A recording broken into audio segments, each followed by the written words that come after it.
قال رسول الله صلى الله عليه وسلم إياكم والحسد فإن الحسد يأكل الحسنات كما تأكل النار الحطب۔ ناظرین کرام، حاسد آدمی حسد کی آگ جلاتا دوسروں کے لیے ہے، بھڑکاتا دوسروں کے لیے ہے، تیار دوسروں کے لیے کرتا ہے، لیکن گرتا اس میں خود ہے، جلتا اس میں خود ہے۔ کسی نے کیا خوب کہا ہے، غور سے سنیں جی۔ حاسد خود ہی حسد کی آگ میں جلے، وہ شمع کیا بجھے جسے روشن خود خدا کرے۔ قال رسول اللہ صلی اللہ علیہ وسلم ایاکم والحسد فإن الحسد یأکل الحسنات کما تأکل النار الحطب۔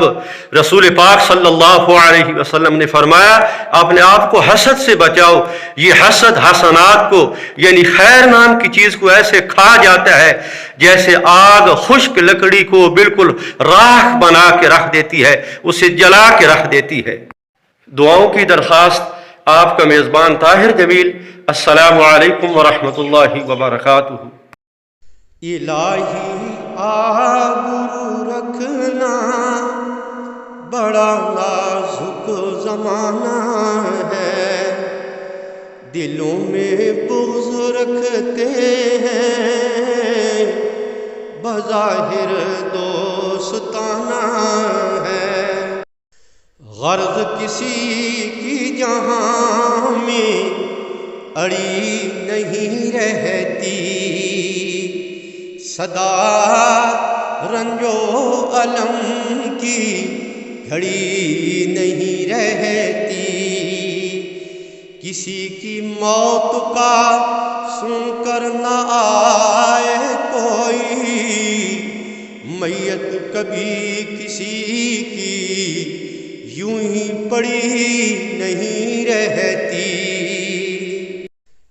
دل گلستان تھا تو ہر شے سے ٹپکتی تھی بہار، دل بیاباں ہو گیا، عالم بیاباں ہو گیا۔ وَاتْلُ عَلَيْهِمْ نَبَأَ ابْنَيْ آدَمَ بِالْحَقِّ إِذْ قَرَّبَا قُرْبَانًا فَتُقُبِّلَ مِنْ أَحَدِهِمَا وَلَمْ يُتَقَبَّلْ مِنَ الْآخَرِ قَالَ لَأَقْتُلَنَّكَ قَالَ إِنَّمَا يَتَقَبَّلُ اللَّهُ مِنَ الْمُتَّقِينَ۔